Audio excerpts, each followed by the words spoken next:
speakers as well. Good evening to my colleagues, those in the Tribune and those viewing online.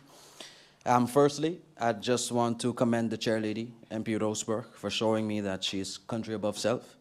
Having to present her own motions, our fellow MP decided to keep the chair so we can complete the budget debate, and so for that, thank you, MP. Just quickly for the Minister of Finance, through you, Madam Chair, I just want to touch the topic on the amendment that was brought to the floor by MP Lacruz. After MP Lacruz presented his amendment, a lot of information has been flying left and right, so I would just like to confirm a few things with you through you, Madam Chair. Firstly, can the ministry provide an increased budget requested in the amendment without actually amending the budget posts mentioned by the MP in his amendment? And was there ever an official request from Parliament for this amendment to their budget? Furthermore, I have a motion in hand that intends to focus on revamping our sport tourism product and initiatives. I'll read it out. Considering that the Ministry of Tourism, Economic Affairs, Traffic and Telecommunication objectives of diversifying the tourism sector, contributing significantly to the economic growth and development aligns with sport tourism and infrastructure initiatives. Aligning with national economic revitalization strategies, emphasis on sport tourism directly correlates with increased visitor influx, increasing local employment, and broader recognition in niche tourism markets. To explore projects like a motorsports park, specifically a drag strip, multi-purpose track or circuit, an off-road course with supporting facilities such as garage bays and service areas. As this does align with sports tourism, this also promotes our tourism product as a whole. That an additional advantage of a motorsports park is the opportunity for the local motorbike enthusiasts to practice stunts and display their skills away from public roads in a controlled and safe environment. This will contribute to safer roads for all users. That possibilities of a lane or course for cyclists and other road and off-road sports to be looked into. For example, a corridor from the Princess Juliana International Airport to the French side, as well as the possibilities of revamping our existing sporting infrastructure with the goal of sport tourism in mind.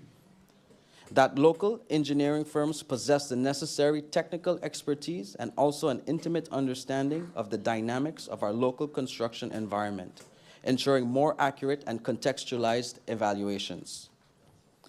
That the project for constructing the Met and Civil Aviation Building, initially budgeted at 9.5 million guilders, has been examined for potential excessive allocation relative to industry standards and proposed infrastructure.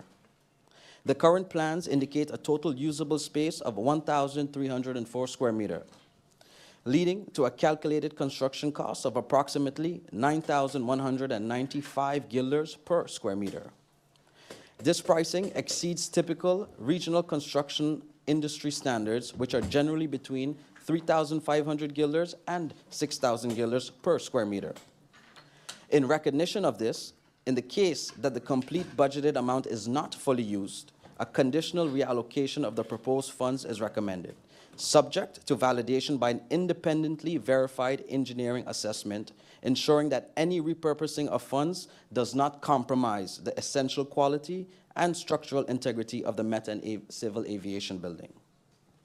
That, should it be determined the building can be successfully completed for less than the budgeted amount, the surplus funds be redirected towards sport tourism initiatives. Resolves to request the Minister of Tourism, Economic Affairs, Traffic and Telecommunication to hire a local engineering firm to assess and evaluate the construction drawings and reevaluate the construction costs for the Met and Civil Aviation Building project. To request that the Minister of TEAT, in the case that assessment results is in an apparent surplus, to propose to Parliament the reallocation of the sum of monies to be used towards enhancing sport tourism initiatives and infrastructure. And to request that the Minister of TEAT collaborate with stakeholders both from the public and private sectors on both Dutch and French sides of the island to improve our sports product in tandem with one another. This motion supported by 9 MPs, the 8th in the coalition, and MP Darrell York. And copies of this motion will be sent to the Council of Ministers of St. Martin. The MPs that did support the motion are MP Myers, MP Waver, myself, MP DeMar, La Vega, MP Veronica Jansen-Webster, MP Sarah Westcott Williams, MP Peterson, and MP Rosenberg. Thank you very much, Madam Chair. We now go over to motion number 4. 14 members for, 0 against. The motion has been accepted. Motion number 4 has been accepted.